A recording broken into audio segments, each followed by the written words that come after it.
ଆସିଲା ସମୃଦ୍ଧ କୃଷକ ନୀତିର ଏସ୍ଓପି। ଚାଷୀଙ୍କ ଠାରୁ ଏମ୍ଏସ୍ପିରେ କେମିତି ଧାନ କିଣିବେ ସରକାର, ଏଥିରେ କିଏ ପାଇବେ ବୋନସ୍ ଓ କିଏ ପଡ଼ିବେ ବାଦ୍।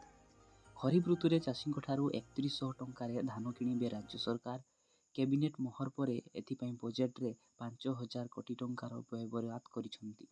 ସବୁଠାରୁ ବଡ଼ କଥା ହେଉଛି 24ରୁ 48 ଘଣ୍ଟା ମଧ୍ୟରେ ଚାଷୀଙ୍କ ବ୍ୟାଙ୍କ ଆକାଉଣ୍ଟରେ ପୈଠ ହେବ ଧାର୍ଯ୍ୟ ଏମ୍ଏସ୍ପି ଟଙ୍କା। ପରବର୍ତ୍ତୀ ଖବର, ରାତିରୁ ଛେଚିବ ବର୍ଷା। ସୃଷ୍ଟି ହେଲା ବଙ୍ଗୋପସାଗରରେ ଲଘୁଚାପ। ଏହାର ପ୍ରଭାବରେ ଆଜିଠାରୁ ପ୍ରବଳ ବର୍ଷାର ସମ୍ଭାବନା। ବଙ୍ଗୋପସାଗରରେ ସୃଷ୍ଟି ଲଘୁଚାପ ପ୍ରଭାବରେ ଆଜି ରାତିରୁ ଛେଚିବ ପ୍ରବଳ ବର୍ଷା। ଆସନ୍ତା 2 ଦିନ ମଧ୍ୟରେ ଉତ୍ତର ପଶ୍ଚିମ ଆଡ଼କୁ ମୁହାଁଇବ ବୋଲି ପାଣିପାଗ ବିଭାଗରୁ ସୂଚନା ମିଳିଛି। ଏହାର ପ୍ରଭାବରେ 30 ସେଣ୍ଟିମିଟର ପର୍ଯ୍ୟନ୍ତ ବର୍ଷା ହୋଇପାରେ ବୋଲି ଆକଳନ କରାଯାଇଛି ଏବଂ ଆସନ୍ତା 20 ତାରିଖ ପର୍ଯ୍ୟନ୍ତ ହାଲୁକାରୁ ମଧ୍ୟମ ଧରଣର ବର୍ଷା ହେବାର ସମ୍ଭାବନା ରହିଛି। ଆଜି ପାଇଁ 12ଟି ଜିଲ୍ଲାକୁ ୟେଲୋ ୱାର୍ଣ୍ଣିଂ ଜାରି କରାଯାଇଛି। ସେଗୁଡ଼ିକ ହେଲା ବାଲେଶ୍ୱର, ଭଦ୍ରକ, ମୟୂରଭଞ୍ଜ, କେଉଁଝର, ସୁନ୍ଦରଗଡ଼, ଅନୁଗୁଳ, ଦେବଗଡ଼, ଝାରସୁଗୁଡ଼ା, ସମ୍ବଲପୁର। ପରବର୍ତ୍ତୀ ଖବର, ମହିଳାଙ୍କୁ ମିଳିବ 11,000। ମହିଳାଙ୍କୁ ସରକାର ଦେବେ 11,000 ଟଙ୍କା। ଜଲ୍ଦି କରନ୍ତୁ ଆବେଦନ। ମହିଳାଙ୍କ ପାଇଁ ନିୟମିତ ବ୍ୟବଧାନରେ ବିଭିନ୍ନ ଯୋଜନା କାର୍ଯ୍ୟକାରୀ କରୁଛନ୍ତି ସରକାର।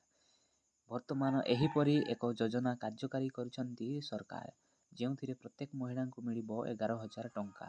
ଏହି ଯୋଜନାର ନାମ ହେଉଛି ମାତୃବନ୍ଦନା ଯୋଜନା। ଏହି ଯୋଜନା ଅଧୀନରେ ପ୍ରଧାନମନ୍ତ୍ରୀ ପ୍ରତ୍ୟେକ ଗର୍ଭବତୀଙ୍କୁ ବିଭିନ୍ନ କିସ୍ତିରେ 11,000 ଟଙ୍କାର ସହାୟତା ରାଶି ପ୍ରଦାନ କରାଉଛନ୍ତି। ଏହି ଯୋଜନାର ଲାଭ ପାଇଁ ମହିଳାମାନେ ଅନଲାଇନ୍ କିମ୍ବା ଅଫଲାଇନ୍ ପ୍ରକ୍ରିୟାରେ ଆବେଦନ କରିପାରିବେ। ଏଥିପାଇଁ ଏହାର ଅଫିସିଆଲ ୱେବସାଇଟ୍ ହେଉଛି www.pmmby.wcd.gov.in ଭିଜିଟ୍ କରିପାରିବେ। ପରବର୍ତ୍ତୀ ଖବର, କୃଷକଙ୍କୁ ମିଳିବ 2 ଲକ୍ଷ ପର୍ଯ୍ୟନ୍ତ ଟଙ୍କା। କୃଷକଙ୍କ ଋଣ ଭାର ହ୍ରାସ କରିବା ପାଇଁ ରାଜ୍ୟ ସରକାର ବଡ଼ ନିଷ୍ପତ୍ତି ନେଇଛନ୍ତି। ଋଣ ଛାଡ଼ର ଦ୍ୱିତୀୟ ପର୍ଯ୍ୟାୟରେ ଛାଡ଼ ରାଶି 2 ଗୁଣ କରିଛନ୍ତି ସରକାର। ଫଳରେ ପାଖାପାଖି 4.5 ଲକ୍ଷ କୃଷକଙ୍କୁ ଏହାର ଲାଭ ମିଳିବ। ଏଥିପାଇଁ ସରକାର 5.6 ହଜାର କୋଟିର ବୋଝ ସହିବେ। ଫସଲ ନଷ୍ଟ ହେବା କିମ୍ବା ଅନ୍ୟ କାରଣରୁ ଋଣ ଶୁଝି ପାରୁନଥିବା ଛୋଟ ଛୋଟ କୃଷକଙ୍କୁ ଏହା ବିଶେଷ ସହାୟକ ହେବ। ତେବେ କୃଷକଙ୍କୁ ଋଣ ଛାଡ଼ ଯୋଜନା ତେଲେଙ୍ଗାନା ସରକାର ଆଣିଛନ୍ତି।